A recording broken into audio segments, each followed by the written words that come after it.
Oh, the severe weather from yesterday that postponed the second race of the 2010 IZOD IndyCar Series has finally moved through the area. You can see a lot of the water that is still pooled around this racetrack.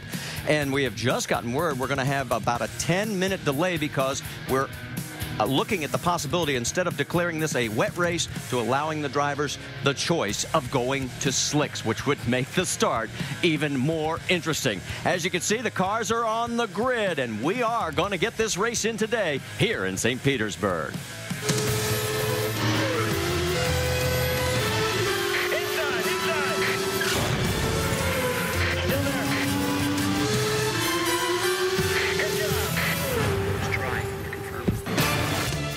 That's the view from high above, and some of those puddles, well, actually look like lakes, are not supposed to be there, but believe me, it's a lot better than it was. At one point, a lot of this track was literally underwater. There's some of the standing water issues that we still have. That's in the turn 4 and 5 area, but it is drying very quickly, and what we're looking at is a 10-minute delay, and you can see the safety team out there as they are going to try and get this to a dry condition so that everybody can start on slicks. Along with Scott Goodyear, Marty Reed, glad that you're with us. Even though it is a Monday and we're a day late, we're finally going to get this race in.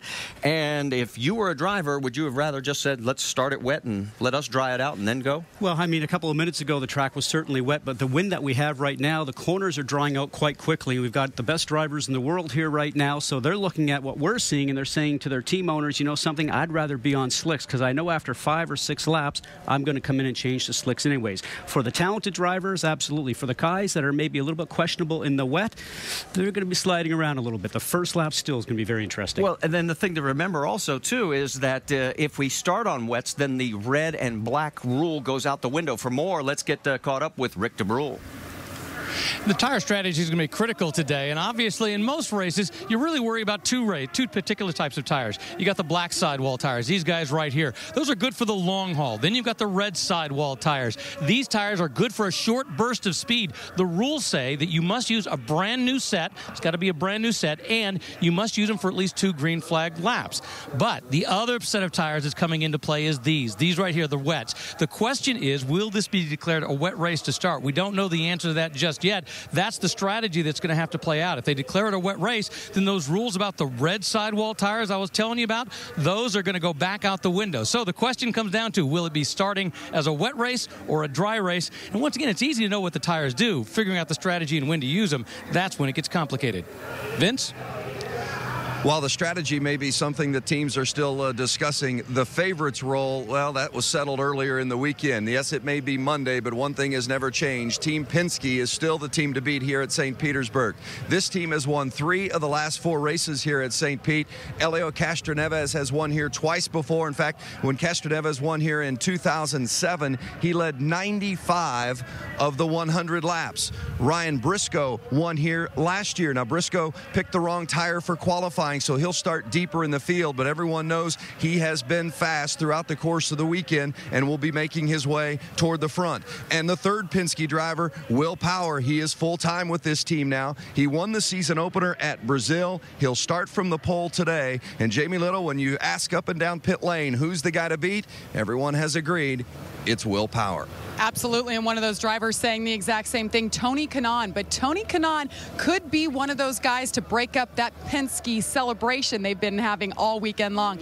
After a lackluster 2009, he's really been on top of his game this weekend. He's been the strong point for Andretti Autosport, qualified on the front row. But his teammate, Danica Patrick, not faring so well. She's been at the bottom of the speed charts. She qualified in the back in 21st. Now, on top of that, she's working with a new race strategist in Tom Anderson. Now, he told me on Saturday he doesn't know Danica well enough to actually help her. So the two have a lot of adjusting to do. And on top of that, they've got to mix up their strategy today to get her to the front early. Marty?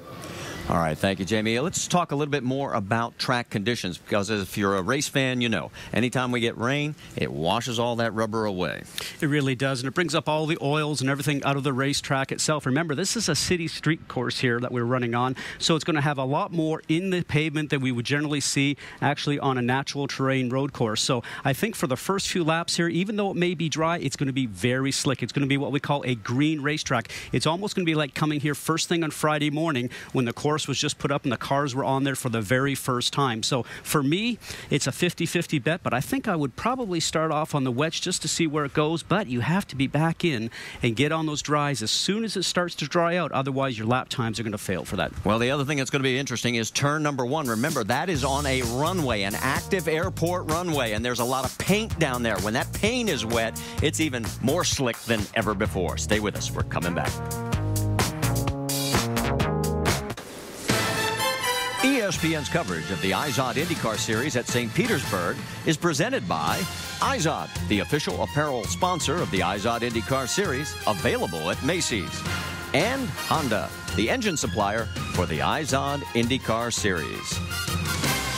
Well, the birds are loving all the water and the little worms and everything else that's brought up because it has been just torrential the last 12 to 14 hours. But the rain has moved through, and the track is drying out, and that's why they went to a 10-minute delay just moments before we came on air, and they're waiting to see if they can get this into a typical traditional type start where the teams can go with black or red combinations. We'll keep you posted on that. This can be a bear of a track when it's dry, let alone when it's wet. You want some examples? Well, let's give you one. How about Dario Franchitti? He he had real problems the first day of practice. Well, in this course, you have to attack it if you want to get the lap times out of the car, but any small mistake, as we're going to see here as we ride on board with Dario Franchitti, he turns in, just makes a small mistake, goes into the barrier. Watch his hands. He knows he made a mistake. The frustration, a champion shouldn't do that. And he is going to be starting 13th. He was playing catch-up the rest of the weekend. First time in 15 races he is not in the top 6 on a road or street course. Let's talk about this 1.8-mile layout and give you an idea. Hey, Marty, we talked about how bumpy it is here because it is a street course. It's not a natural terrain course, so you're going on the city streets. You're dealing with the bumps, the manhole covers, the concrete patches that are here. And as you can see in this course, it's very tight. That turn 1 situation we're going to watch for on the start. It's going to become very slick. You talk about it being here on the runway. Watch for action there. It's almost single file, 4 through 9 in that back section. Again, very treacherous here, especially in the rain with the wetness conditions. Trees overhang that area. 13 and 14, we've seen a lot of spin-offs here in the last couple of days, so watch for that area too. It was very wet. We talked about a green racetrack. That's what's going to be. The run down here from lap 1 onwards into turn 1, great place to pass, and we'll look for a lot of drafting and pushing around in that turn there. And that is the most of the St. Petersburg area we have seen since yesterday. It was just unbelievable. I can't remember the last time I was involved where a road or a street course was actually postponed for a full day because of weather. Usually we've been able to work it in somehow, some way. And I think we have to really make sure that people understand that usually you can run on a course that's wet, but when you have standing water, race cars will hydroplane just like your road car. It becomes very dangerous, especially with walls on both sides. Especially also when we had about 300 lightning strikes all around the area as well. Hey, how about if we talk to one of the legends of the sport as we wait for this final call to get the race started? Mario Andretti is with Rick DeBrule. And let's talk about the tire situation. Obviously, it's race control that's going to make the decision as to whether they start on wet or dry. And we understand now it's going to be a dry start. But let's talk to Mario Andretti about if you were a driver and there's some puddles out there to deal with, it's slightly wet. As a driver, would you rather start on wets or would you rather start on dries? Well, obviously, I think you'd rather start on dries and try to make it through because, you're eliminating a pit stop, because it's a big penalty here when you talk about not just a stop, entering and exiting. So right now, the way conditions are, I mean, it's going to be a tough call for everybody, and it's not a black and white call. You could be really, really right or really, really wrong. And once again, the race control just a moment ago declared it a dry race, so obviously that's out of the driver's hands. Now, we've talked about in the past the fact that you've made these decisions before, and it's never black or white. It's a lot of grays, and sometimes you're right, sometimes you're wrong. Yeah, but Rick, if they declare a dry race, that means you have a choice.